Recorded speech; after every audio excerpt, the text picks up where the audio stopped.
Thank you very much. Can all of you all hear me over there? Okay, good. Now you can, right? Because I'm eating the mic. So I'm Sarah Hill. I'm from the Silicon Prairie in Columbia, Missouri, right smack dab in the middle of the digital storytelling belt in the nation. And we're going to talk a little bit about VR journalism. I own my own VR journalism company and work with game designers, graphic designers to tell stories about the human spirit. That's what we like to do. So how many of you guys recognize what this landmark is? And you can't answer because you live near there. McDonald's. No, Nick, you are wrong.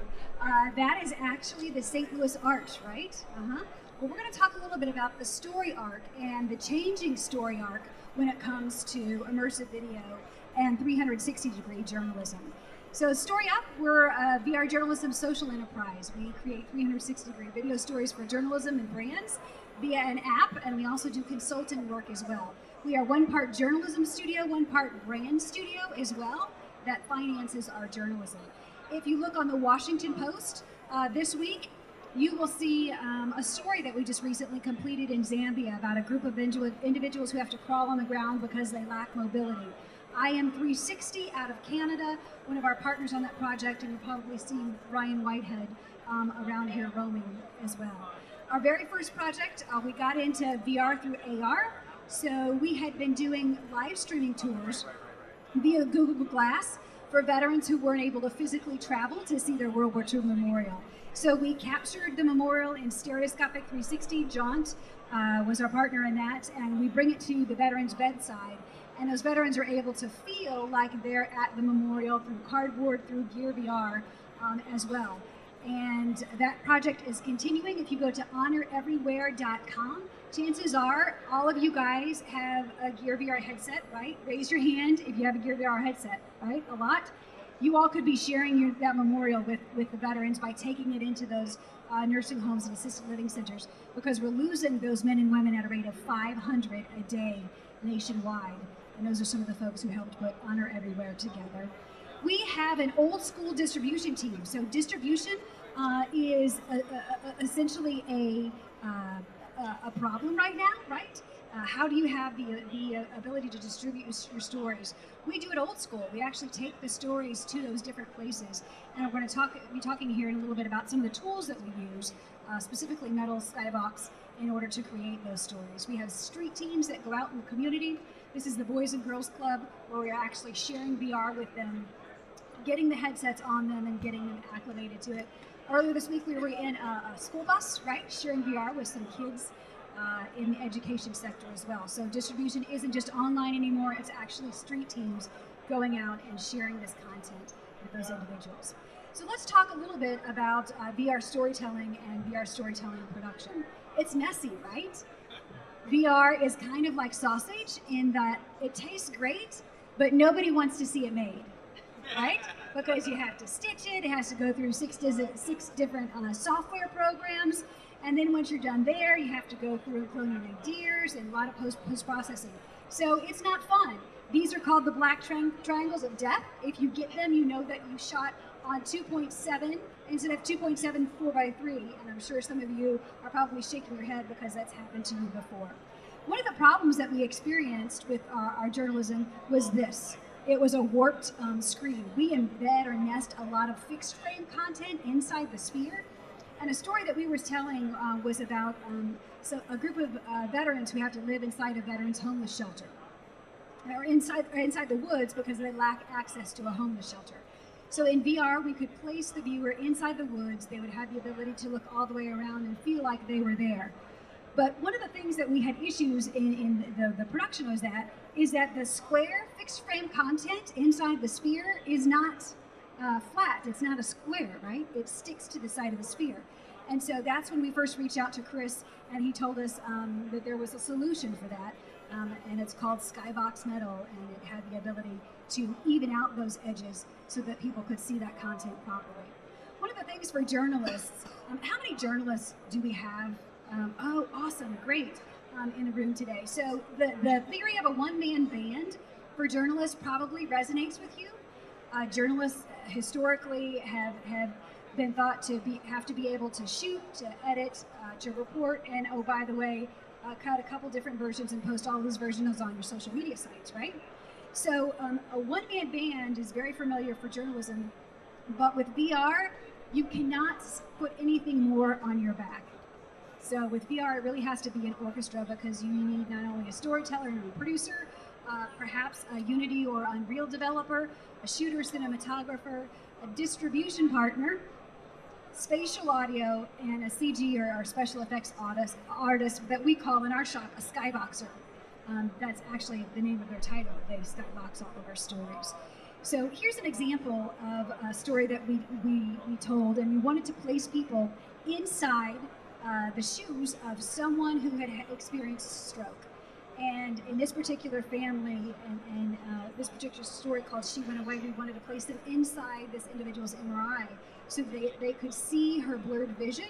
They could see what she saw when she was having the stroke, have a sense of empathy for her and her family, what they went through. And this is what the software does. This is how it looks like when it's a flat image on a cube face before it's exported to the sphere. So this particular image placed inside a headset, you're able to be in that MRI and then look all the way around. By the way, we have all of these stories on our Gear VR afterwards if you'd like to see them from Zambia or our stroke story or our Zambia story that's coming out on the Washington Post today. Here's a day turn story that we did. You can do day turn stories in VR. It just takes a little bit of hustle, right? So we recently covered a story about flooding in Missouri, and we recorded it, and we recorded it with some drone footage.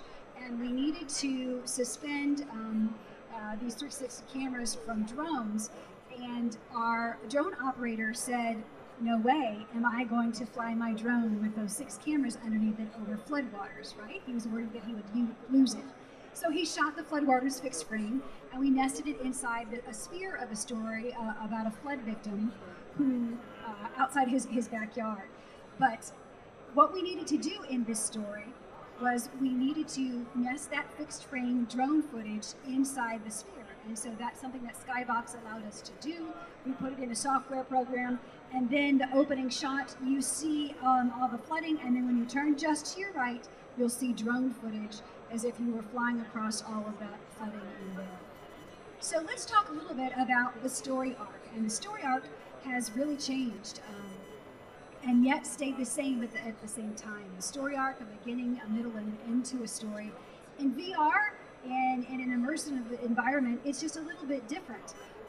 A little bit different in a way that all of a sudden it's not linear. You have hotspots, right? All kinds of different hotspots that you might be able to navigate to a different piece, navigate to a new story arc. And oh, by the way, if you turn your head, you just might miss that Roman candle whizzing by your ear.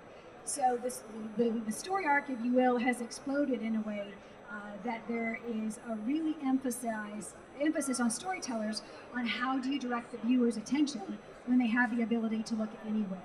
With everything that's coming out now with room scale VR, with the ability to walk through virtual environments with the HTC Vive, the story arc is not just one story arc. As you go deeper in that story, you face another story arc over and over and over and over again. So as storytellers, we will really have to adapt to that new way and that new language of storytelling. One of the first things that we realized that we needed to do when we're telling our stories in an immersive environment was to recognize who is the camera, right? You have to know when you place that tripod down, not only that you're placing it down in a place that's easily cloned out, right? Like not on a carpet like that, but that you are recognizing who do I want this person to be. And that can be difficult. At first, when we did our story about Zambia, we thought that should be the first-person perspective, that we should tell that story from the first-person perspective. But what we realize in VR is that the first-person perspective is flawed because not only, yes, you have the ability to create empathy, but when we watched it in a headset, we noticed that what moved individuals the most wasn't necessarily seeing that story or being on the ground and seeing the perspective that those individuals see. It was seeing someone crawl towards you because they lacked mobility. So with that story arc, that was one of the things that VR, when you view stories in a headset, it has the ability to change that empathy into a bunch of different perspectives just by determining who is the camera. A lot of times when people first start out immersive storytelling, they think, oh, wow, this is liberating. There is no frame, right? They can look all the way around. But essentially, there is still a frame. It's just moving inside the sphere. But that frame is still limited by your audience's field of view. So you have to plan accordingly with your sound or narration or anything that you use to direct attention. So for instance, this individual, she's crawling towards us, and the camera is placed low from her perspective so they can see from the ground. But also there's spatial audio to direct attention. So if someone were to clap their hands in the back of the room, what would people do? They would turn and they'd look the other way. Well, it's the same thing with VR. Spatial audio is really key when it comes to directing audience's attention, and also narration as well, and even old school graphics. So via Skybox, we created this text. When we place viewers on the edge of the nose of an airplane, they see that text, they know to turn around, so they'll make sure that they don't miss that action. 3D audio or spatial audio is, just as we're mastering these tools for video, along comes 3D audio, right? It's just another layer of that orchestra that we need to master. And I won't go into this, but if you would like some more information about 3D or spatial audio, we've done a lot of hangouts on the topic. And if you just Google 3D audio hangouts, he's holding up a tetrahedron mic, and you can learn a little bit more about head-related transfer function, positional audio, spatial audio, ambisonics, and binaural audio as well. So let's talk a little bit about metrics for 360-degree video. So why in the world would a brand or a media company choose to create 360-degree video as opposed to regular fixed frame video? Well, there's a phenomenon with 360-degree video. It increases the time spent watching by one study, increases the viewing frequency by 6 times, and increases the likelihood of sharing by 7.5 times. So we decided to test that with our own test and placing some ads. We took 2 identical videos, one of them fixed frame video, and another one 360-degree video where people had the ability to look all the way around. It was just a dancer, exact same thumbnail, exact same text, and decided to see which one did people watch the most. What we found, and this case study will come out on our blog in the next week or so, that the average percentage viewed, it was higher with a 360-degree video, 28.81% higher, and double the viewers watched the video to 100%. And we're seeing this in demos as well. We have people who watch a story and then they'll take off the headset and they'll say, can I watch it again? I think I missed something. So it's repeatable content. And for brands, that's a valuable metric when it comes to time spent on content. So we're really seeing some fascinating metrics when it comes to 360-degree video. 360 video is also creating a data palooza for brands. So for instance, this is an analytics software, and heat maps. All of those heat maps right there are where the individuals look around the screen. Scott Radin of 3Q Digital talks about the potential data palooza. It could dwarf the number and kind of data points that marketers now acquire from websites, mobile apps, and other sources. All of these headsets are coming out. Story will be king because they're going to need content for those headsets. In fact, 65% of virtual reality revenue is expected to derive from video content by 2020. Holy cow.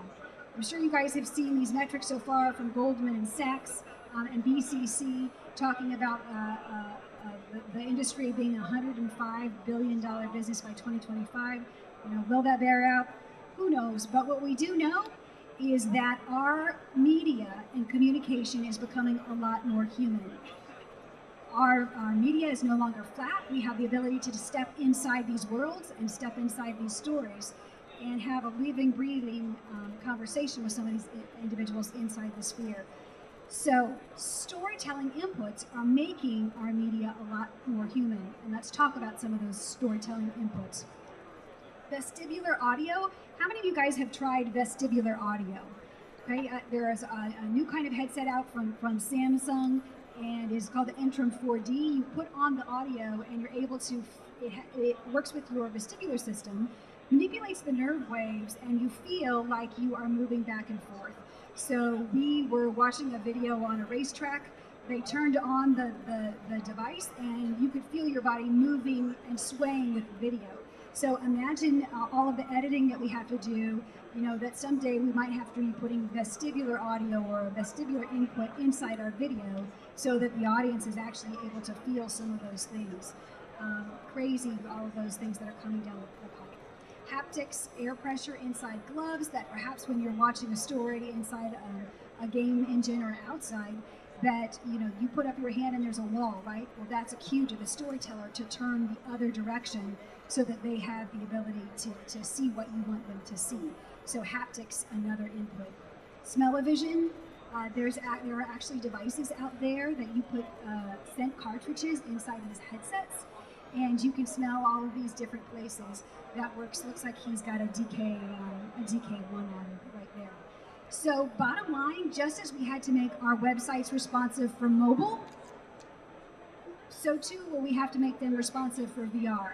And when these WebVR sites, they're already coming out. You've already seen them on sites.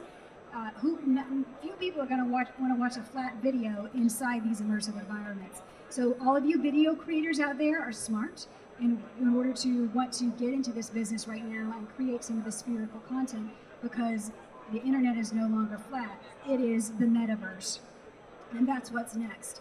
What's next is room scale VR, 3D hand controls where you have the ability to manipulate objects.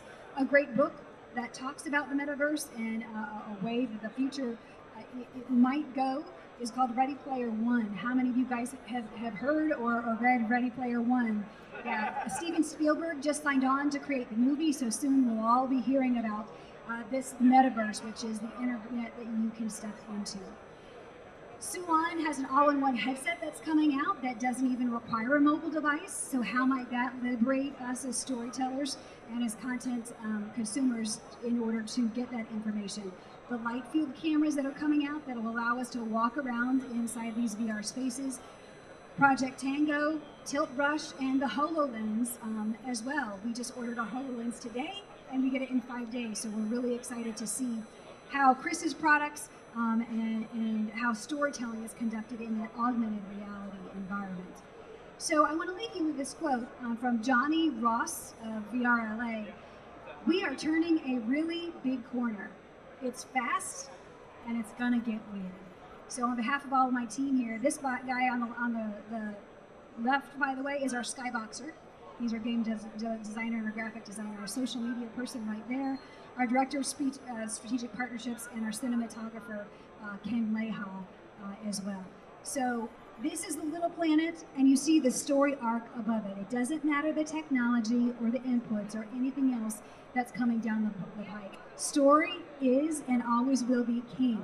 You can still see it at the top of that planet. Story definitely rules the planet. So with that, I'll close and ask you if you'd like to see any of the pieces that we've created in Zambia that will come out on the Washington Post today. Our stories about stroke, our stories about veteran. We would love to chat with you. We also love to collaborate, so come and let's create some cool experiences. Thank you for your time, and if anyone has any questions, please holler.